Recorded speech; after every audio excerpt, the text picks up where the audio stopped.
As the battle for Bakhmut entered its most intense phase, Ukraine seemed to draw up a new strategy. According to pro-Russian official, Ukraine deploys up to 75,000 troops in the direction of Zaporizhzhia. Meanwhile, the British Ministry of Defense said, unmanned surface ships tried to attack the Russian naval base in Crimea. Will there be any impact on the Black Sea Fleet?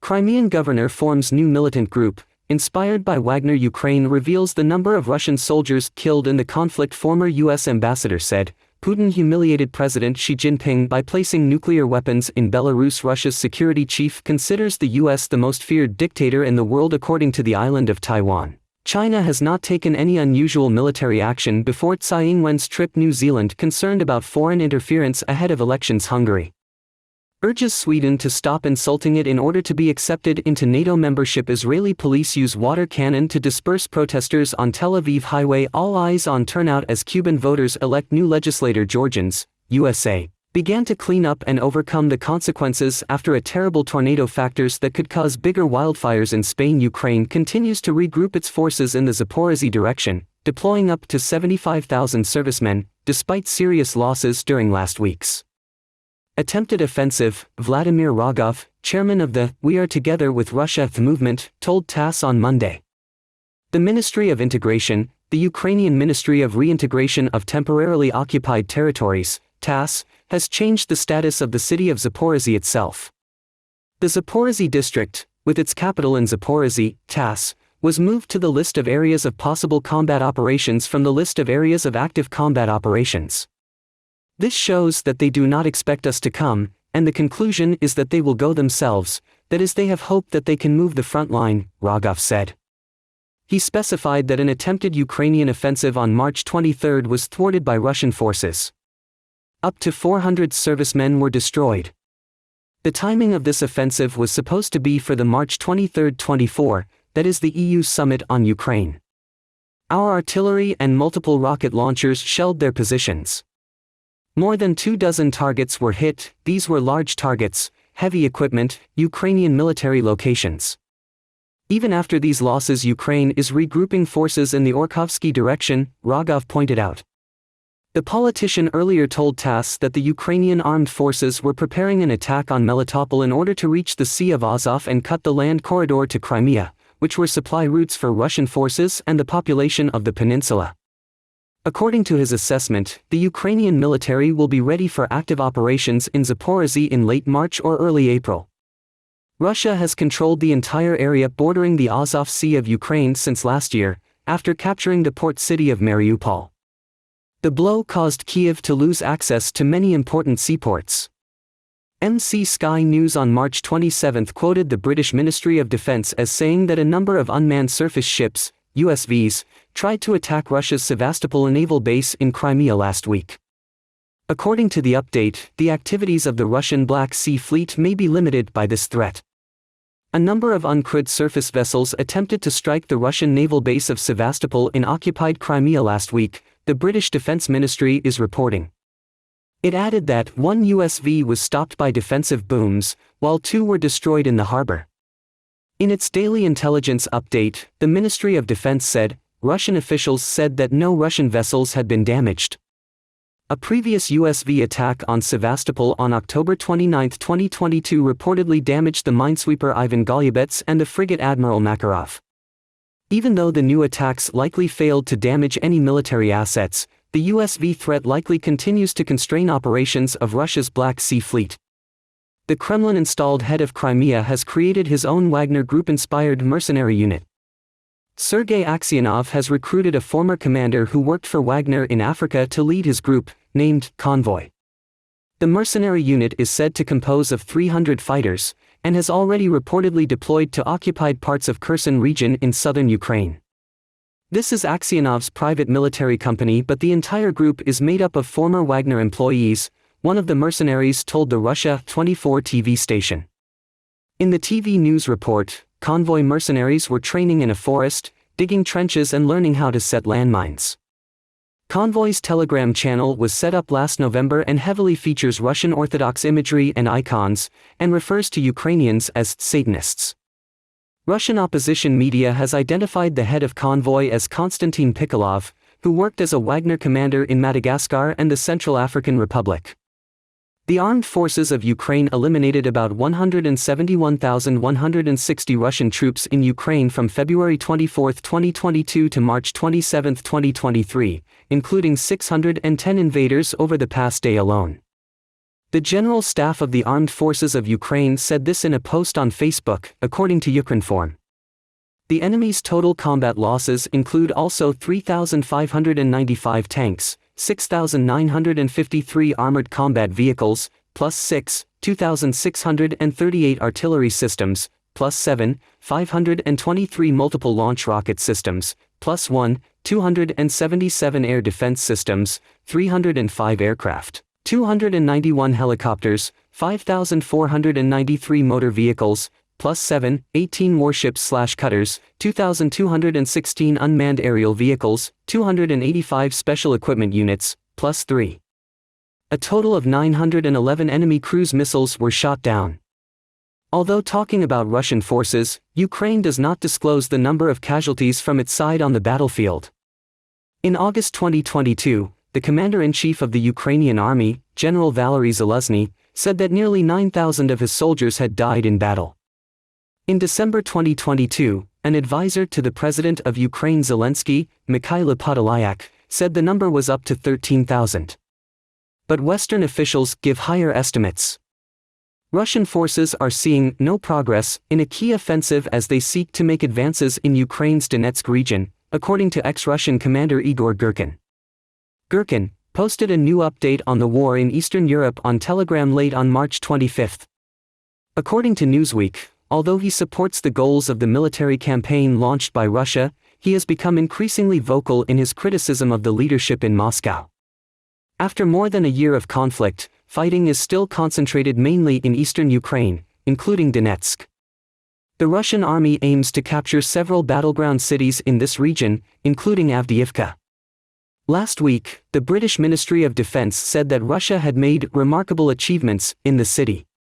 However, according to Girkin, Russia's advances appear to be slowing down, with no progress for days. He also pointed out that the lack of force is the reason why the attacks have stalled. However, according to the former commander, the Russian army made more progress on the Bakhmut battlefield, which witnessed the longest and bloodiest battle of the Russian special military campaign. Our warriors are crushing the enemy, when the enemy has not launched a counterattack with great force, he wrote. On the other hand, British intelligence believes that Russia has reduced new attacks on the city due to the lack of manpower. And the British Ministry of Defense said that the cooling attacks were due to the excessive consumption of Russian forces.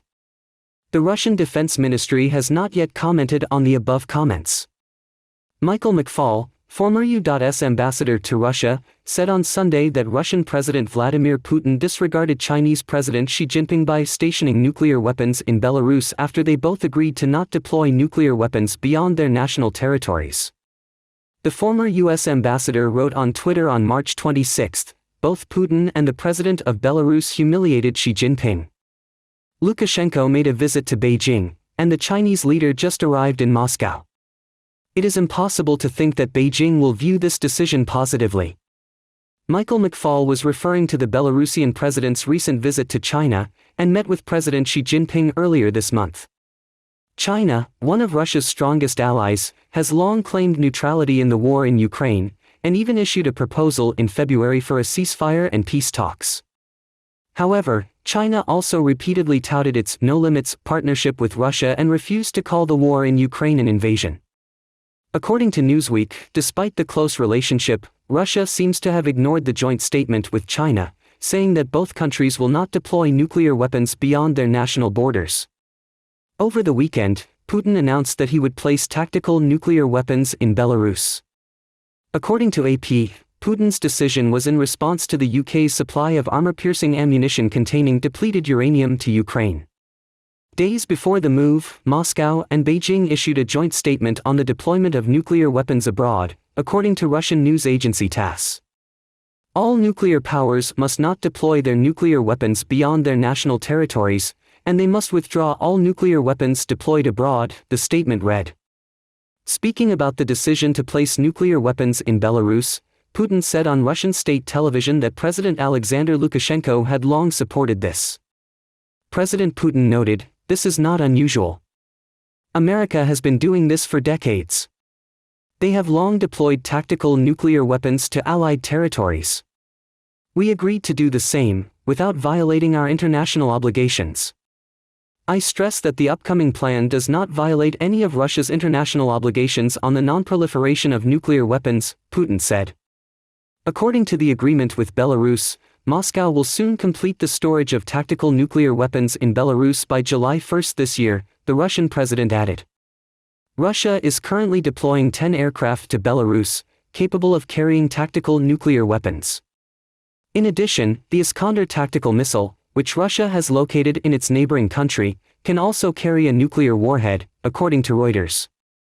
Russian-Chinese relations are the factor that will bring global peace and stability, Chinese Foreign Minister Qin Gang said on Sunday.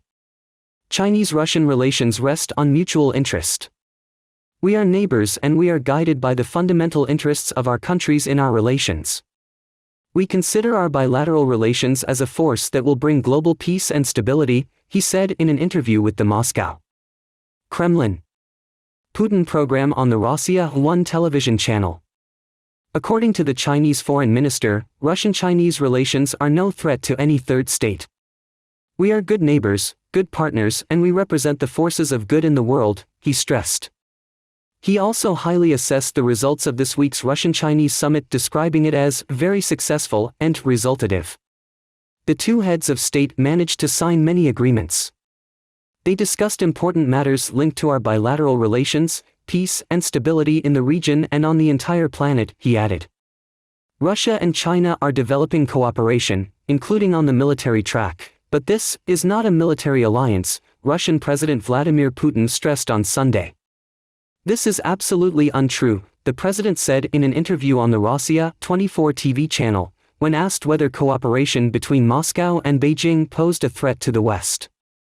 Washington actually violates the sovereignty of other countries while claiming to support free speech and is the world's biggest dictator, Russian Security Council Secretary Nikolai Patrushev said in an interview with Rossiyskaya Gazeta. While disingenuously talking about freedom of choice, the United States, which has proclaimed itself the world's biggest dictator, will in fact simply abuse the countries whose sovereignty and democracy it violated, he said, commenting on the upcoming Summit for Democracy. Patrushev emphasized that this event, which was organized by the White House, certainly takes place within the framework of the U.S. presidential race that has already begun. He believes the summit will be another meeting in favor of the world order, where Washington wants to play a central role indefinitely, and any dissidents can be expected to be labeled as non-democratic states. Once again, the U.S. will proclaim itself the defender of international law and declare that the rest of the world must follow its rules. The geopolitical opponents will be deliberately falsely accused of war crimes and corruption, but as usual they will turn a blind eye to real acts of genocide and financial fraud committed with the approval of the White House, Patrushev added. Russia's Security Council Secretary, Nikolai Patrushev, has claimed that NATO is a party to the war in Ukraine, according to the news agency Interfax. Patrushev, a former head of the FSB who has held the post of Security Council Secretary since 2008, is known to be a close friend of Vladimir Putin. Government newspaper Rossiyskaya Gazeta cited Patrushev as saying, "In fact, NATO countries are a party to the conflict. They made Ukraine one big military camp. They send weapons and ammunition to the Ukrainian troops, provide them with intelligence." He has previously accused the West of numerous conspiracies, including creating an empire of lies, involving the humiliation and destruction of Russia, as part of an alleged plan to reduce the world's population. Some Russia watchers have tipped him as a potential successor to Mr. Putin. Author of the book Londongrad, From Russia with Cash, Mark Hollingsworth, recently described the prospect as chilling and very real. The vote on the Russian resolution calling on UN Secretary-General Antonio Guterres to create a commission to investigate explosions that occurred at the Nord Stream gas pipelines last September will take place at 1900 hours Greenwich Mean Time on Monday. In February, Russia presented a draft UN Security Council resolution requesting the UN chief to establish an international independent commission to verify the allegations that U.S. journalist and Pulitzer Prize winner Seymour Hersh put forward, claiming that the explosions were organized by the United States with the support of Norway. The resolution also encourages the United Nations member states, including those conducting their relevant national investigations, to cooperate by sharing the found information with the Commission. In addition, the document requires the Commission to be consisting of well-established and impartial experts, and urges Guterres to report to the Council within 30 days the recommendations on the creation of the Commission. Earlier, Russian Deputy Permanent Representative Dmitry Polyansky said that China will co-author the UN Security Council resolution. The Nord Stream and Nord Stream 2 gas pipelines, built to deliver gas under the Baltic Sea from Russia to Germany, were hit by explosions last September. Nord Stream's operator, Nord Stream AG, said that the damage was unprecedented and it was impossible to estimate the time repairs might take. Russia considers the explosions of the two pipelines an act of international terrorism. There are no official results of the investigation yet, but U.S. journalist and Pulitzer Prize winner Seymour Hersh alleged that the explosions were organized by the United States with the support of Norway. The U.S. denies its involvement in the incident. There are no signs of any unusual military deployments by China's military ahead of President Tsai Ing-wen's visit to the United States and Central America this week, a deputy Taiwanese defense minister said on Monday. China, which views Taiwan as its own territory, staged war games around the island last August following a trip to Taipei by then U.S. House Speaker Nancy Pelosi. Tsai leaves for New York on Wednesday on a stopover on her way to Guatemala and Belize. On her way back to Taiwan, she will transit through Los Angeles, where she is likely to meet current House Speaker Kevin McCarthy. Taking lawmakers' questions in Parliament, Taiwan Deputy Defense Minister Pahorn Huai said China has 3 to 4 warships operating around Taiwan every day, which has already become a new normal. If there are any changes in China's military deployment, Taiwan must be prepared for the worst-case scenario, he said. So far there is no sign of any special military deployment, Pa added. New Zealand intelligence agencies are growing more concerned about both foreign interference and malicious cyber activity ahead of elections in October, the country's intelligence chiefs said on Monday. It's fair to say that concern about foreign interference as well as malicious cyber activity is growing, Andrew Hampton, Director General of the New Zealand Government Communications Security Bureau, GCSB, told media after testifying at Parliament. That's not just the domestic trend, it's the international trend as well, he said. Security services are working with the election authority to improve cybersecurity and procedures and will also brief political parties on security and foreign interference threats. Both the GCSB and Security Intelligence Service chiefs were speaking before the Intelligence Committee that includes the country's Prime Minister as part of their annual review. Much of the testimony was classified and closed to the public. Hampton said in a pre-written speech that over the past year, the GCSB had witnessed geostrategic competition intensifying around the world, including in the Pacific region, while serious cybersecurity incidents continue to threaten New Zealand organizations. State-sponsored cybersecurity actors feature significantly with 34% of recorded incidents that can be linked to state actors, up from 28% the previous year, said Hampton. Neither agency would name countries involved in the activity but did point to New Zealand's censure of China for its involvement in a global hacking spree in 2021 and Russia for its malicious cyber activity against Ukraine in 2022. Phil McKee, Acting Director General of Security, said the threat of foreign interference and espionage is a growing cause for concern, adding information was being collected on those who speak out against foreign governments and their families being threatened in their home countries. Foreign interference should not be tolerated, McKee said. Hungary has said that the habit of Finnish and Swedish politicians to question its democracy is really unacceptable. However, the Hungarian parliament is ready to vote on Finland's NATO bid after receiving reassurance that these problems will not persist. Conversely, a vote on Sweden's bid is not even planned. Hungarian politicians expect Sweden to refrain from what they see as unfounded criticism of Budapest. A declaration to this effect is needed for Hungarian MPs to accept Sweden's bid to join NATO, Balázs Orbán, Chief of Staff for the Hungarian Prime Minister, has said. Some Hungarian MPs don't feel comfortable because they have witnessed in recent years certain members of the Swedish government making a habit of continually questioning the state of democracy in Hungary. They keep insulting Hungarian voters and MPs, and, through them, the whole of Hungary, Orbán told Hungarian media. He stressed that Budapest doesn't voice its opinion of Swedish domestic political affairs and expects the same courtesy from Sweden concerning Hungary. Today, the Hungarian parliament is expected to vote on Finland's entry into NATO. By contrast, a vote on the Swedish bid is not even planned. Balázs Orbán said that Hungary and Finland have a unique historical friendship and that it is confident problems will be solved on that front. It seems that we have managed to get reassurance from the Finns that these problems will not persist, but in case of Sweden there is a different situation, he said.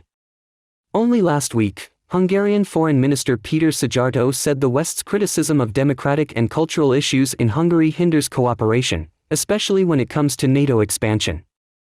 You know, when Finnish and Swedish politicians question the democratic nature of our political system, that's really unacceptable, Szijjártó said, adding that it was hard to predict when Sweden's membership would be approved. Finland and Sweden launched a joint bid to join NATO after the start of Russia's special operation in Ukraine, abandoning their long-held policy of non-alignment.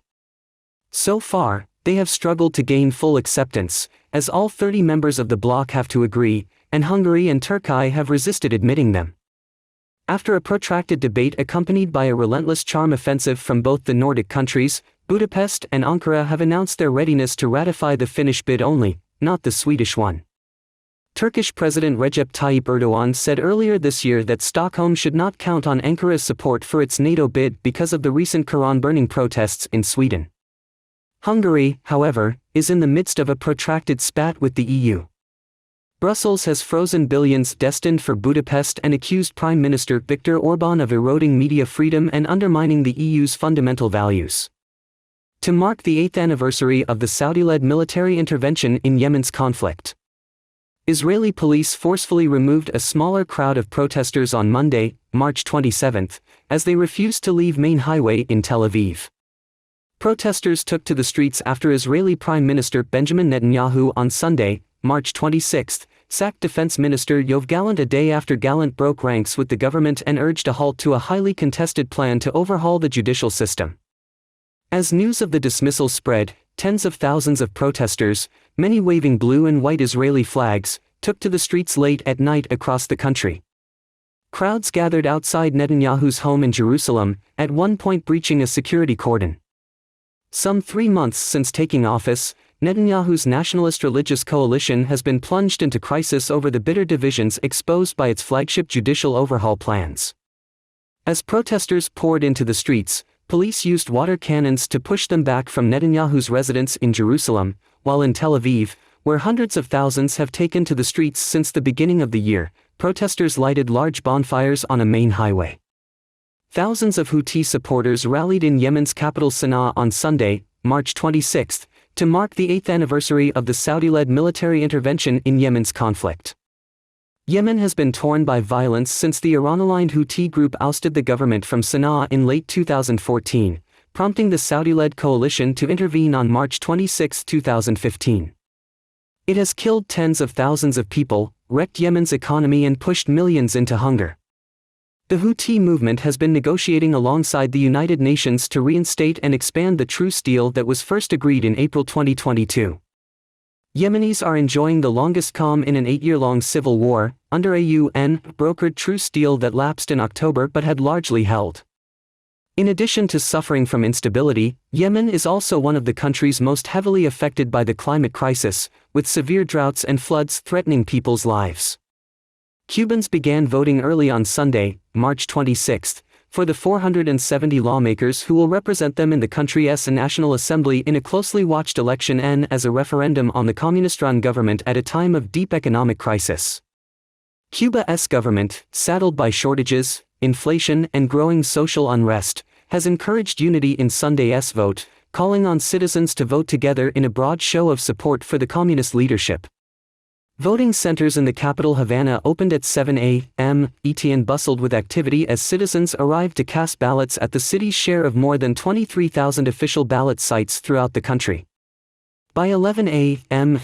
15 o'clock GMT, nearly 42% of the country had voted, according to Cuba's National Electoral Council, CN.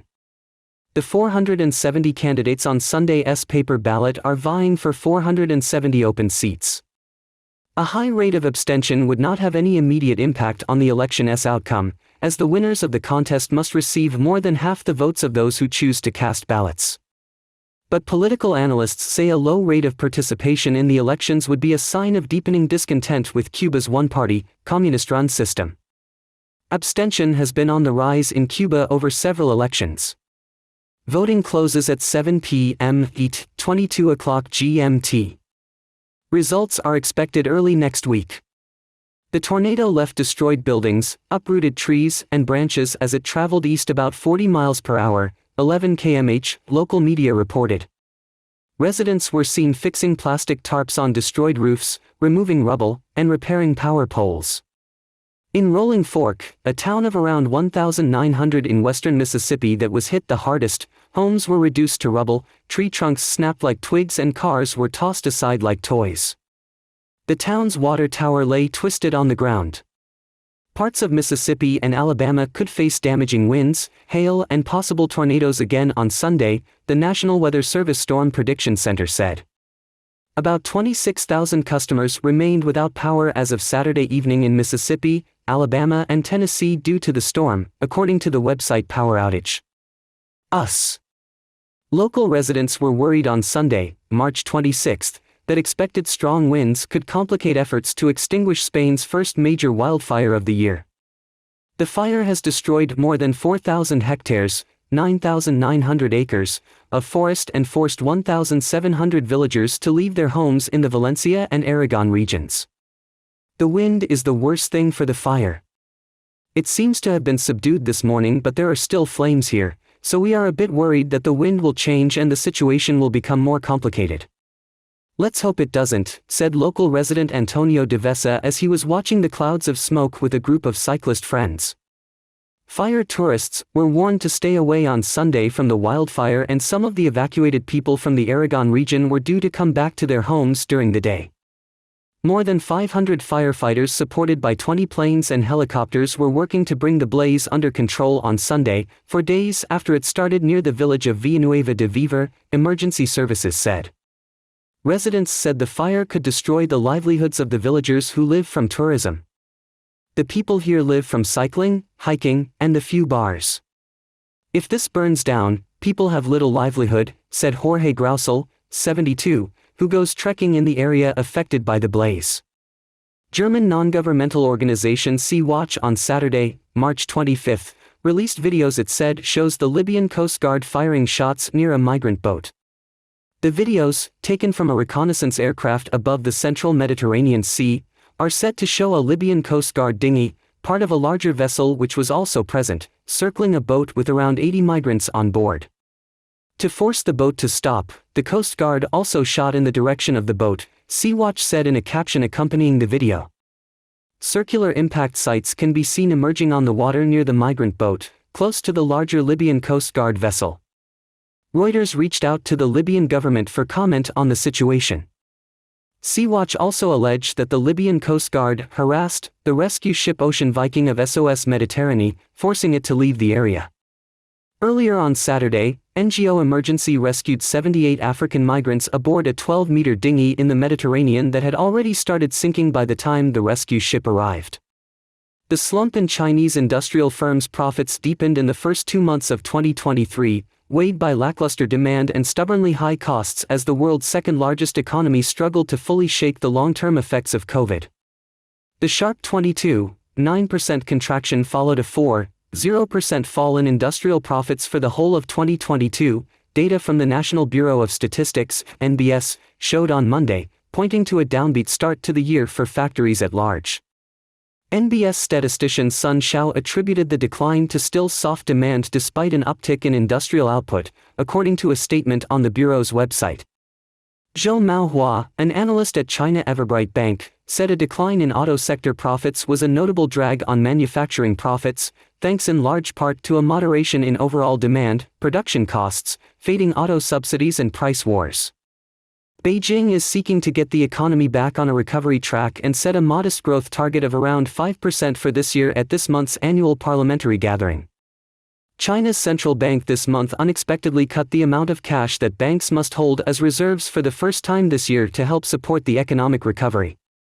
China is set to account for around one-third of global growth in 2023 with its economic rebound, Managing Director of the International Monetary Fund, IMF, Kristalina Georgieva said on Sunday. Addressing the China Development Forum 2023 in Beijing, Georgieva referred to the solid economic recovery in China as green shoots in the world economy, which is currently afflicted by scarring from the pandemic, geoeconomic fragmentation, and financial stability risks. Fortunately, the news on the world economy is not all bad. We can see some green shoots, including in China. Here the economy is seeing a strong rebound, and our January forecast puts GDP growth at 5.2% for this year. This is a sizable increase of more than 2 percentage points from the 2022 rate. Driving growth is the anticipated rebound of private consumption as the economy has reopened and activity has normalized, said Georgieva. Georgieva noted that this matters for China, and it matters for the world too, as the robust rebound of the country is expected to account for a large proportion of the global growth this year. This is important for China and also important for the world, as the country's strong recovery is expected to account for a large share of global growth this year, Georgieva noted. Vilviti, the last part of today's program will be the story of Afghan girls participating in online English courses organized by educational institutes. This practice has grown in popularity as Afghan girls and women are banned from school by the Taliban government. The following is the sharing of Sophia, an Afghan schoolgirl who is going through this period of ban. The Taliban have closed schools for girls, denying them access to higher education and working at NGOs. Banned, Afghan schoolgirls have access to learning through online form.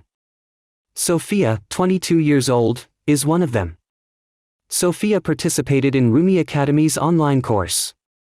The school says the number of girls enrolled in online learning has increased from 50 to more than 500 after the Taliban take power in 2021. But not many are as lucky as Sophia. Rumi Academy says it has had to refuse to accept hundreds of students, as 97% of Afghanistan's population lives below the poverty line. As a result, not many people can afford a computer, internet package, and other requirements of an online class. The school also cannot expand the teaching system because there is not enough funding for teachers and facilities to teach online. The Taliban does not currently ban the internet. They also allow girls to be homeschooled. However, the quality of the internet connection in Afghanistan is still limited. Our main concerns are electricity and internet connectivity. If one day the power is completely cut off in Afghanistan, that will be a serious problem for us. Despite the challenges, Sophia said Afghan women have become resilient to problems after years of civil war in the country. They are ready to deal with any difficulty, no matter how bad the situation.